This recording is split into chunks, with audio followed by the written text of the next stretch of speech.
And just like that, at the 0 hour, I realized I forgot to change the profile thingy to go to YouTube instead of Facebook. My bad. Anyway,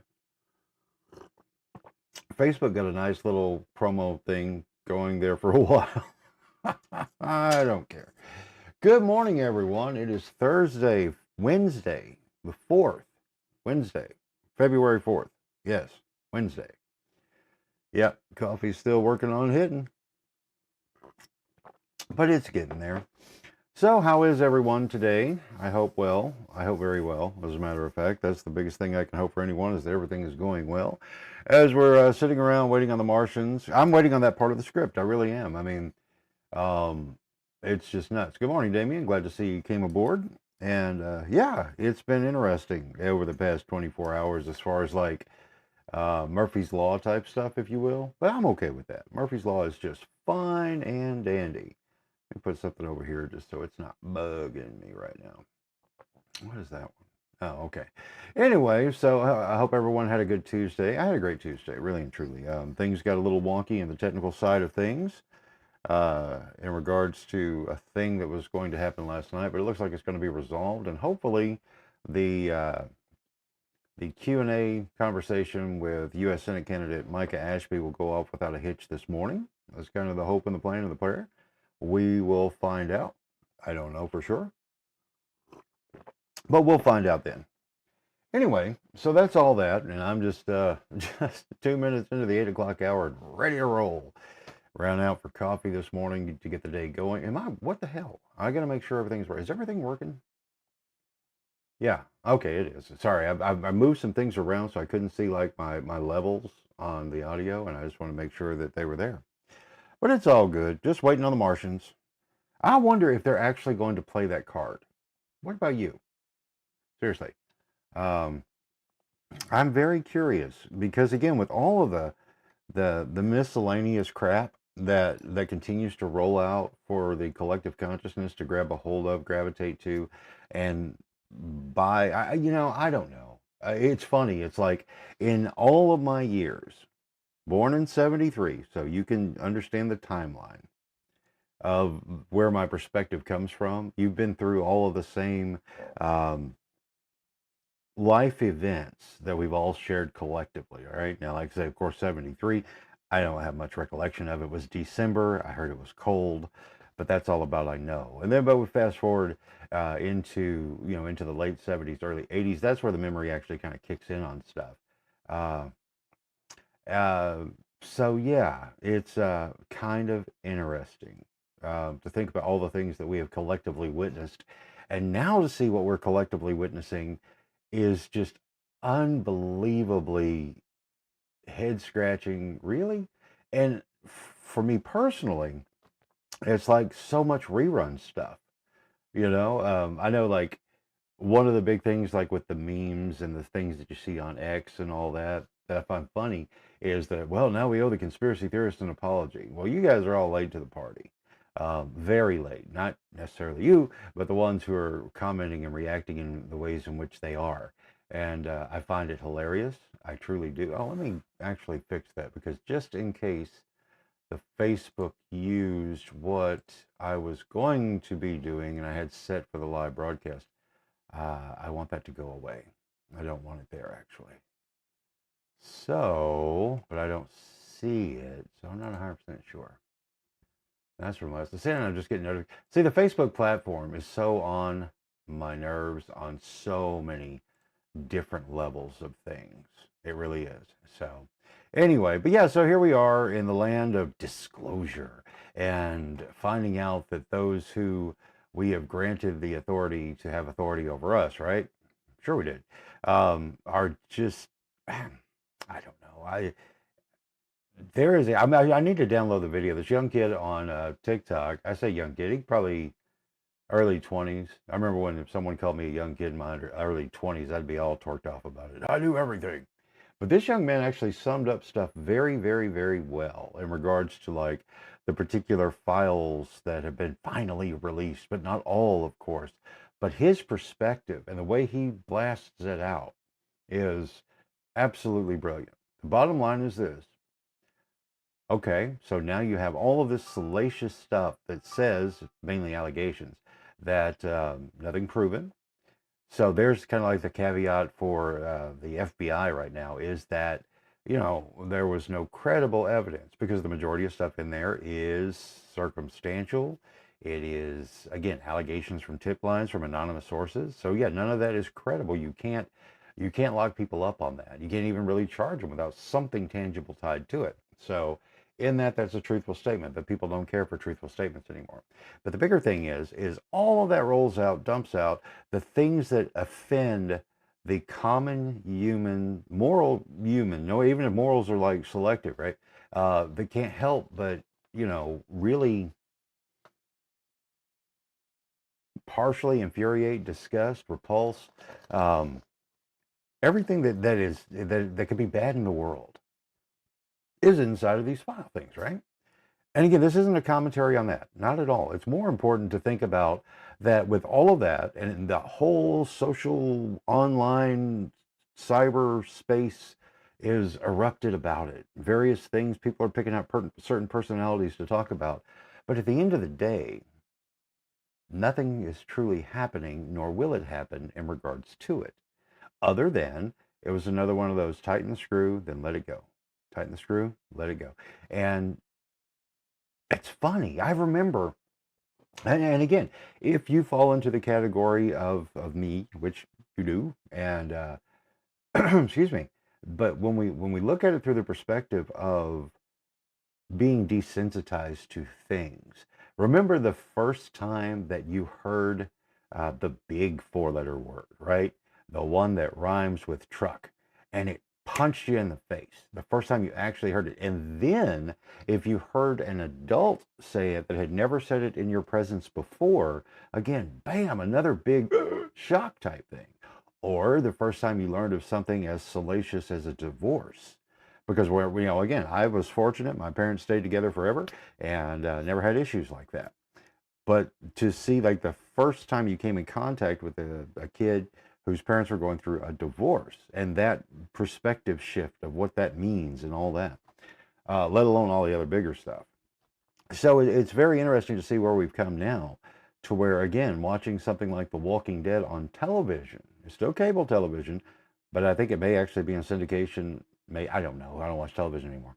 But it's like to see something like The Walking Dead to where the imagery that is portrayed on the show on television was something that was at one point just exclusive to movies.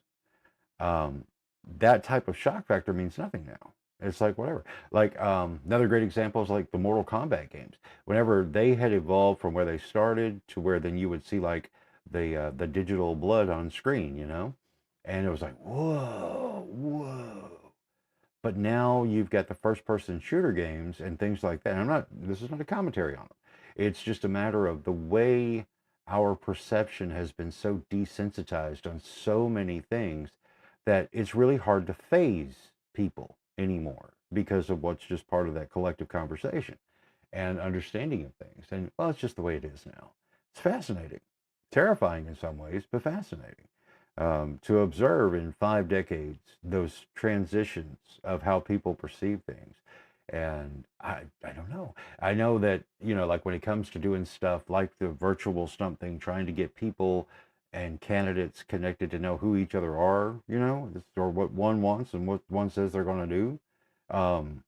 That civic thing that we're all supposed to participate in to like have a civilized society. Um, yeah, it's weird that again, people seem to be completely, they just don't care. Seriously, I see that a lot. I think if you did one of the man on the street things, um, you you couldn't get the like, who is your current U.S. senator? Who is, and I guarantee you, I would say 99% of people couldn't tell you who any of their state representatives or state senators are. Be even more surprised if the majority of people could tell you who's on your city council. I know at this point, I cannot tell you who's on the city council in Harrison, Arkansas. I don't know because I'm not doing it anymore. I know some of them that might still be, maybe they still might. I don't know for sure because I haven't really paid attention in a while. But it's interesting. It really is. It's like an apathy, if you will. And yeah, see, I'm not a big fan of the shows like The Walking Dead either. I liked it initially when it came to like story setup and everything, especially when it being built around like the perspective of Rick Grimes, because when the whole thing broke out, Rick was comatose in the hospital after having been shot. Okay, all right, and he wakes up to that zombie apocalypse in progress. No clue what's going on, and you wake up into that. That to me is an interesting premise. But then as it just goes on, Alicia is a ginormous fan. She loves the show. We actually, back in its original run, is we would actually take, I guess it was Sunday nights that it came on AMC. We would actually have like a, it just sounds so weird to say it now I think about it, but we would have like a family night thing over at my in-laws to where everybody would gather up and we'd cook something and then everybody watched The Walking Dead and all that. And it was just fun. That was family viewing. The Walking Dead became family viewing. Go figure. But I was in until the season and the season finale, to where when the Negan character came in and Lil Glenn came to his demise by way of Negan's hands, or bat, I should say. And I was like, that's just too much. That's enough. The shock factor of it all was, no, don't need it. So I didn't even watch the scene. Everybody knew it was coming. And I was like, no, I don't need that in my head, even though my head had already painted the picture of what it looked like since they talked about what it was going to be. So 12 minutes into the 8 o'clock hour, it's February 4th. I didn't change my Dilbert calendar this morning. That's another interesting thing that's out there in cyberspace if you're not following. If you weren't a fan of, weren't or aren't or a fan of Scott Adams or followed any of his stuff, but I was. Like I said, like most folks familiar with Dilbert, the comic strip that ran forever and still, well, I don't think he's in any papers anymore, but still being published through scottadams.com. And then like with the calendar, anyway, long story short though, when Scott passed away last month after his battle with prostate, so like a really high prostate thing, which Joe Biden has the same one, but yet I guess he's still kicking. I don't know. But anyway, since then, it's been interesting watching what's happened inside of that, because Scott took everybody through the whole process from when he was diagnosed with it, through the ups and downs of treatments, and when he thought he was going to just euthanize himself, to not doing it, and just the whole process, and all the while still providing useful conversation and framing of what was going on in the headlines and things like that. And it was fascinating, and all the way up to the end. He literally died right before the show was supposed to start, his Coffee with Scott Adams in the mornings. And he passed away literally like an hour before that morning's show, which left his ex-wife, who was by his side the whole time, to do the show and announce to everybody that, well, yep, he done shook loose the mortal coil. And watching after the fact, because again, if you have not had the opportunity to read any of his books beyond Dilbert, or if you read like some of, I guess it would fall into like the self-help category of things, like When Bigley, where he talks about, how he knew, because he was like the first person to call that Donald Trump was going to win in 2016 because of Trump's persuasion skills. And it's true. I mean, it's like the way Trump goes about things, when you really examine it, love him, hate him, doesn't matter. The main thing is the way he sells something is a very persuasive thing. He'll come up with something totally ludicrous, way here up off the charts, but in reality, he was only shooting for the middle, which was actually his top. But everybody met him in that middle, and the way in which he went about it, it was brilliant strategy, brilliant persuasion. Anyway, that one's great. And then also Loser Think, how to kind of like get yourself from looking at things in a stupid way that does nothing good for you. How to reframe your brain. That's another great one too, to where whenever, again, it's like going from I have to do this to I get to do this.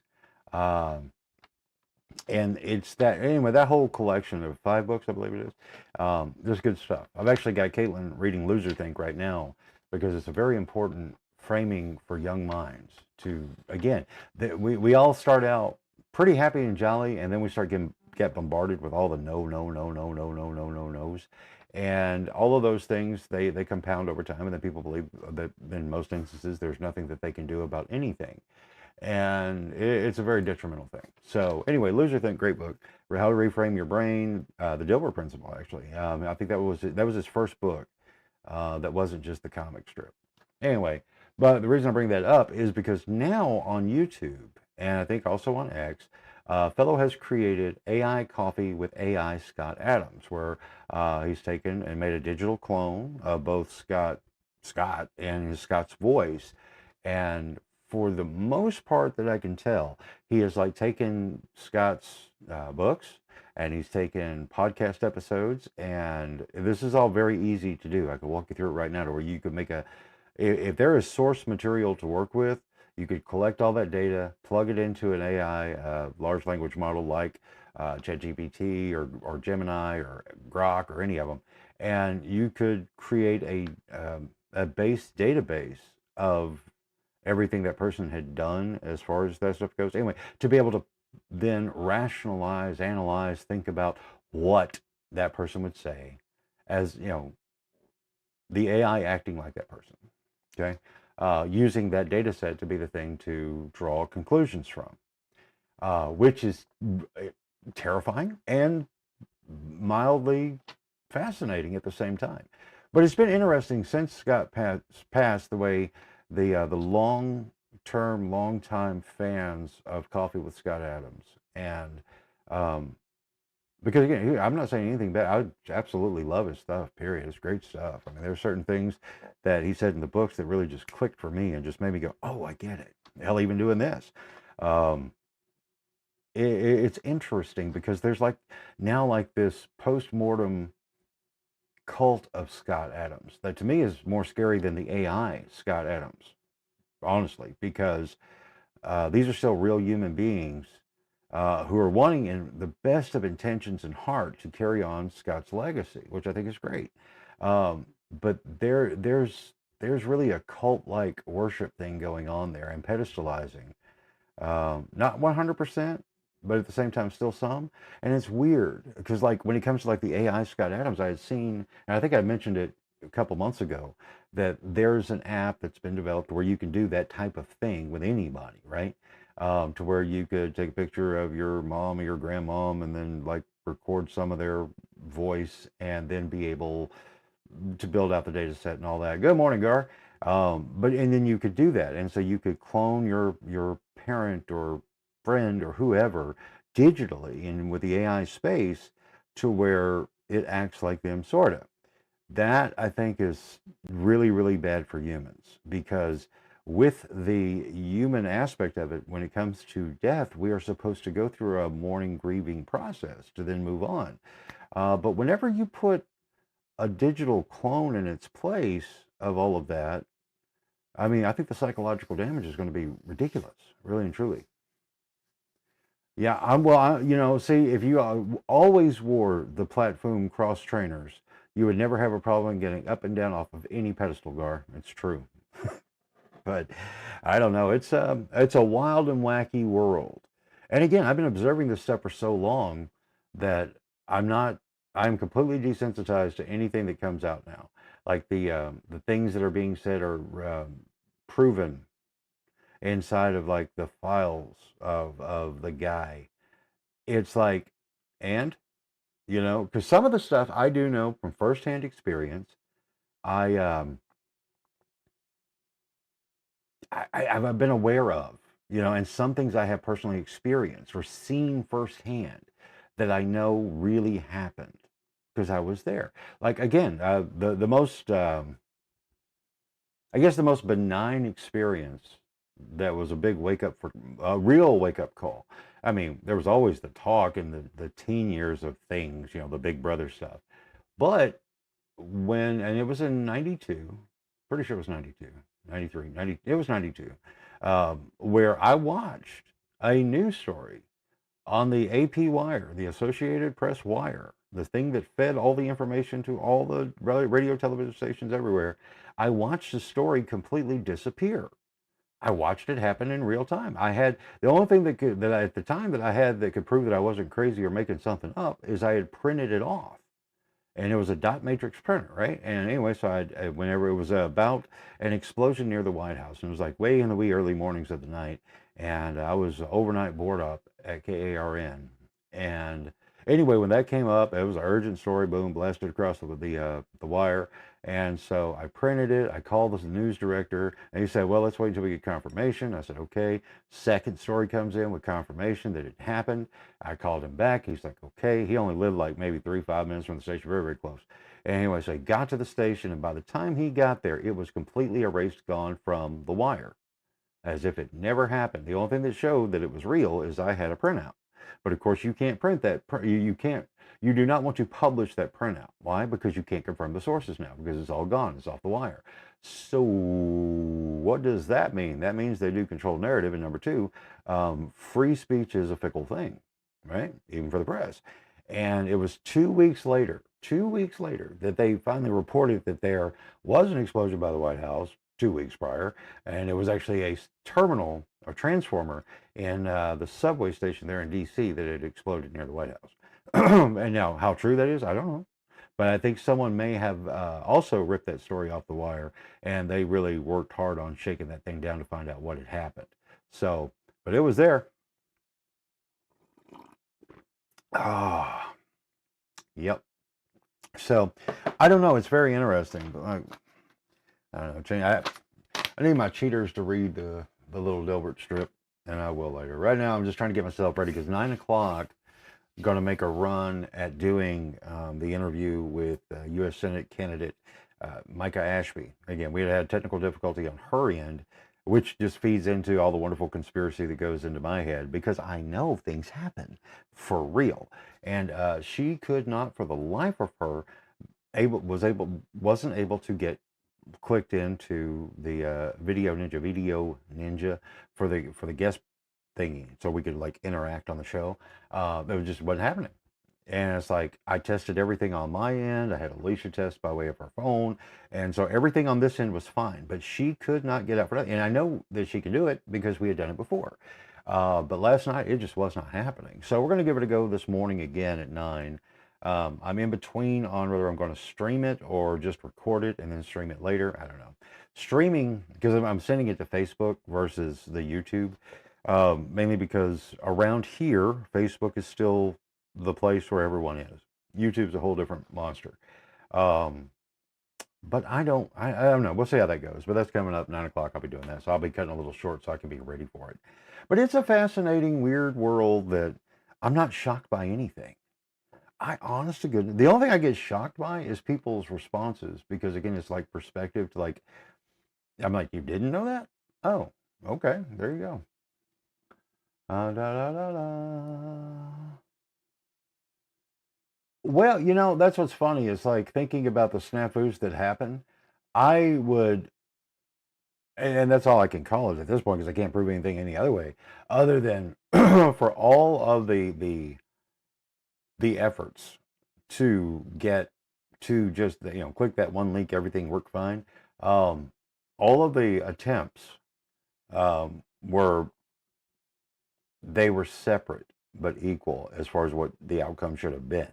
But I don't know again. But she's running in a big race, big race, because she's going for the United States Senate. Excuse me, against a sitting or an incumbent senator, and that's really shaking waters. Um, so I don't know, but I do know for a fact that with the Facebook years, when it came to like 2020 and all of those, I know what happened there. I know when the shadow bans started on my end. I know that was real, and I was able to prove it up until they deleted me and erased me from all existence on the platform. And it's like, okay, and so that's why it took me a while to think about even going back on there. And so that's another reason I'm just not a fan. Also, another reason I'm not a fan, and this was funny because like as we were going through the processes of trying to get everything to work, um, we Alicia was looking, and anyway, another Meta AI, Facebook's AI, which is total garbage. I mean, garbage. That is like of all of the AI platforms out there, it is absolutely the worst. It is the most just terrible. I mean, it's just not good. Case in point is like if you're like scrolling on the Facebook and then it'll see on any post, you'll see like suggested questions and things for the AI to tell you about whatever it is you're seeing. Um, it asked who I was. So, because Micah had shared that, there was a delay because, and she had mentioned my name, and tagged my profile, tagged my profile. But it recommended other Jim Bumgardners that were not me, which is like, okay, whatever, fine, everybody's got the same. But the problem is, though, is like the one guy up in New York was a real perv. So, like the stuff that he was posting, if someone didn't look to see if it was me, you would think I was posting this pervy stuff. And it's like, bruh, no. But what are you going to do? That's just how it works. Yeah, it couldn't be sunspots. But then again, it could be. Who knows? We don't know what the sun really does. Is there even really a sun? Is it not just a lamp that gets turned on at a particular time of the day? I don't know. Do you know? We don't know. Anything's possible at this point because, again, they the reason that I will always say anything is possible now with a lot of conviction is they closed the planet. They closed the planet with one phone call and a couple of clicks, and everybody stayed home across the planet. So no, but all bets are off. I mean, once you get to that point where you can shut down a whole planet and the entire population do what they're told, that's all she wrote. You don't need to worry about a big brother anymore. You just witnessed, walked through it, acquiesced, and complied because we didn't have a choice because, well, they said so. And the they was real because, well, they did it. Oh, my.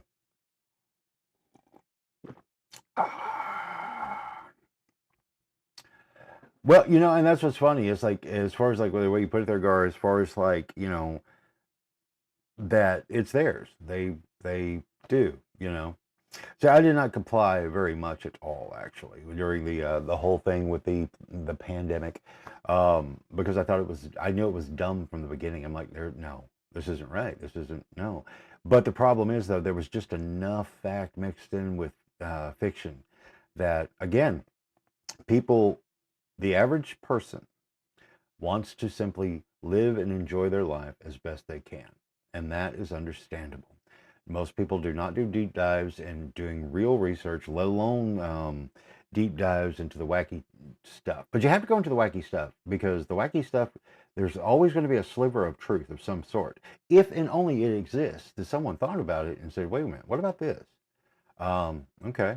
Like for me, I look at it like this, like when it comes to the big e-file drop, it's like with everything that is believed to be a part of that network, why would they ever allow him to be busted in the first place back in '08? Why would you let that happen? If he's got all this dirt on all these big people, why would you ever let him get busted in the first place? Let alone come around and get busted again. Why would you do that? I don't think that's possible. I don't think that can be something that, I mean, think about it. Like even on like the small town local levels, you see the prominent folks get, even something as benign as a traffic ticket get thrown out before they even have to go, or DWI, or, you know what I'm saying? So to think that doesn't happen on bigger, higher levels, I mean, come on, use your head. But I don't know. But again, this isn't even political commentary. This is just sociological commentary when it comes to watching people and how they react and how easy it is to get them to react and do what you want them to do. We were born into it. I mean, the 20th century provided for us. For us, thankfully, we got the entertainment aspect of things.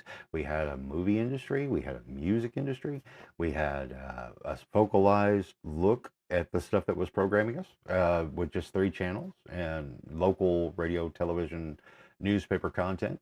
But you don't have that anymore. And so everything is fed through a national funnel of information that you're supposed to care about.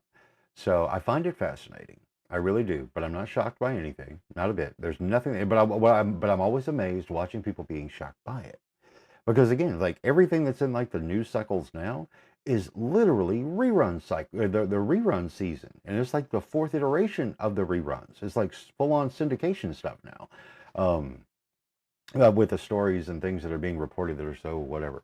It's just funny, yeah. It's there you go. Well, it's funny. Here's a funny one for you, Gar. When it comes like you only go around the crap, and that's good. But even inside of those groups, I've watched one of the big ones that was a very interesting thing to watch before everything else like spilled out into everywhere else.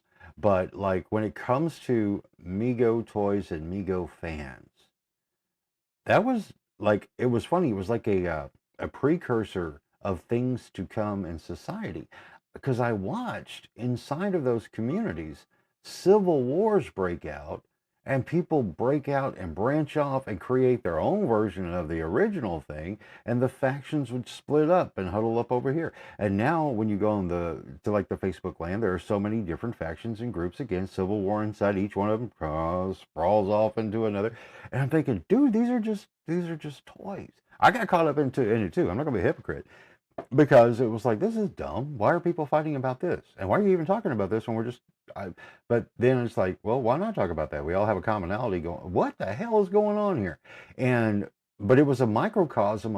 It was a microcosm experience of what now has spilled out into the macro with tribalism and everything else. And it's the craziest thing. It's like watching the ant colony do its thing and then play out in the real world. It's interesting. Oh, you named it there, the Mingo Museum stuff. Yeah, it was crazy. Yeah, it was absolutely nuts. But it wasn't about just toys. It was personalities that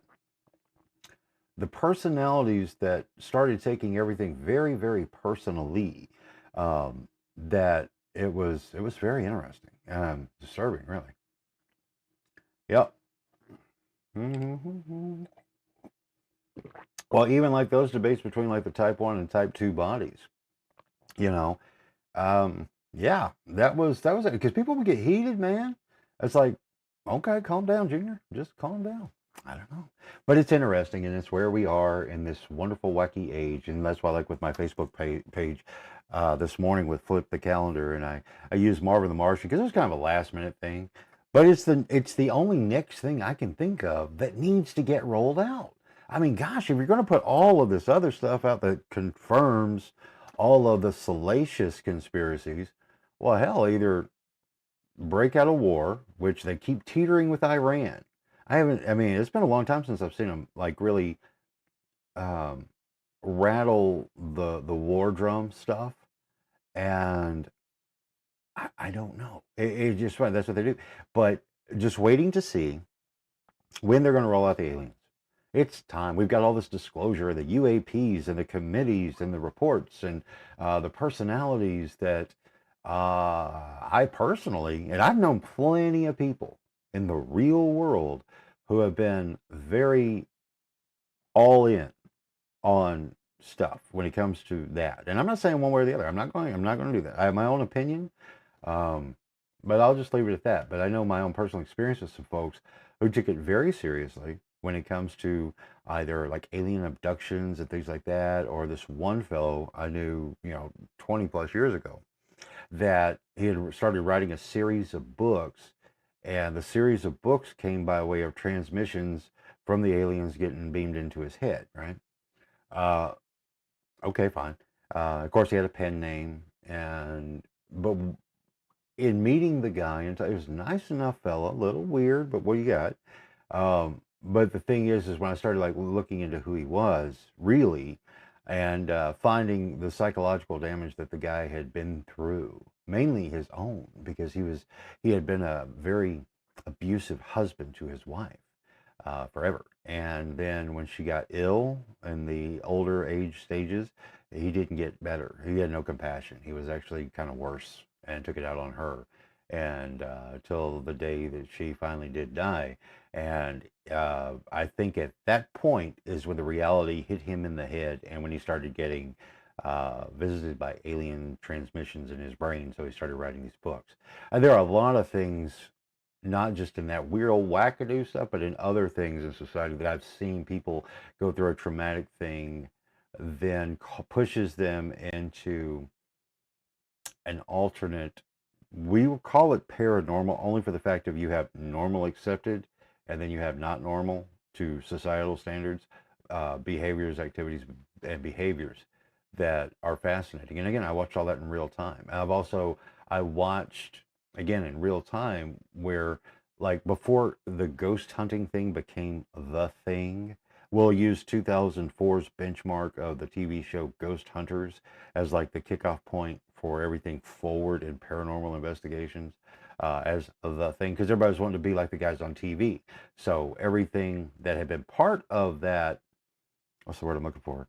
Well, like the lexicon of it and how things work, and this is what you do, so you know you're doing it right. It was all programmed through the television, because prior to that, and way back when you look into folks who were exploring and discussing those things, um, it totally changed the terminology and the methods and everything else. Uh, but then I watched people chasing the dream of having their own television show. And I too would wanted to do something like that. And I eventually did do something like that in 2008 when I created the case files of the Ozarks Ghost Research Society. And quite frankly, my motivation there was Alicia and I had just started dating, and we had that whole commonality thing in with the paranormal, spooky, kooky stuff. And I was happened to be at a television station at that point, and I had airtime to play with, so I just wanted to impress my girlfriend. So I made a show, and it worked, but I wanted to do it my own way, and that's why I came up with the form and formula and format for what it was to be, because I was so bored with what people were doing. It's like they go in, they're in the dark, and they get scared, and they got the green night vision camera light going on, and they're scared, and they're yelling, and all this stuff. And it was just like, okay, all right. But so what I did is, like, if you're going to do a true investigation, to me it was like, all right, find one place, go back 3 times, see what happens, in a recurring manner, right? The scientific method, see if it can be reproduced, which in most instances it can't, other than when with the best series that we did inside of that, the 3-part with the Serendipity Day Spa, um, that is still fantastic. I mean, the production value is horrid because of what I was working with, but I did it anyway. But the thing, all 3 actually did wind up tying together, not by editing, but by what happened. And it all revolved around a damn flashlight. Craziest thing ever. But it all made sense at 3 separate times and in scenarios. It was really weird. But anyway, but that was cool. I don't know. But it's 8:37 and 8:38, and so it looks like I'm gonna wrap early because we're gonna see if this thing's gonna work this morning with Micah. But gentlemen, thank you very much for having coffee with me this morning. And yeah, so now I'm going to play a little tune to dance the morning out with that I played yesterday because I didn't really think of anything this morning. Because again, I'm just waking up slow today, but that's all right. We're gonna have fun and we're gonna play. And now that I've kind of gotten a little bit better with the lingo inside of OBS, I see the things that I can do. But as you can see, the background's a little different because I move stuff. So my monitor is actually over here. So whenever I'm talking about things on the monitor or I duo screen or whatever, it's in the right spot to where I should be looking versus looking over here and it looks stupid and just poor. Anyway, let's roll this thing out, gentlemen. Thanks a lot for playing along this morning, and we'll get together again tomorrow morning. And going to be an interesting day on my end. I don't know, but I'm rooting for Marvin the Martian, and I hope he brings along the biggest, most giant. Was it the oh, I can't remember exactly what the word hell, I ain't gonna try, but the Eliminator. You remember the line. But anyway, it was fun. It was great. Anyway, I'm gonna go have coffee with Alicia for a minute, figure out what I'm doing with this next show, and we'll chat. You guys have a great one. We'll see you soon.